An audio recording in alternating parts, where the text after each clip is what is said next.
இன்றைக்கி பார்த்திங்கன்னா நம்ம பிரேக் பேட் பற்றி தான் பார்க்க போகிறோம். ஸோ ஹிமாலயன் 450 யூசர்ஸாக எல்லாருமே நம்ம பிரேக் பேட்ஸ் என்ன பண்ணுறோன்னா, ஒன்று வந்து ஆஃப்டர் மாடல் ப்ராடக்ட் யூஸ் பண்ணுறோம், இல்லைனா நம்மளுடைய ஒரிஜினல் பிரேக் பேட்ஸ் யூஸ் பண்ணுறோம்.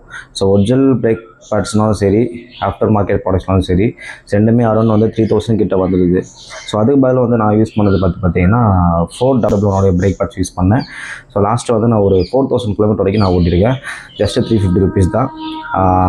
எனக்கு வந்து நான் ஒரு ஏற்காடு ட்ரிப் போயிருக்கேன் வித் பில்லியன் வித் லக்கேஜோட. நெக்ஸ்ட் வந்து ஒரு மசனகுடி ட்ரிப் போயிட்டு வந்திருக்கேன். ஸோ ரீசெண்டாக வந்து இப்போ கோவா ட்ரிப் போயிட்டு வந்திருக்கோம்.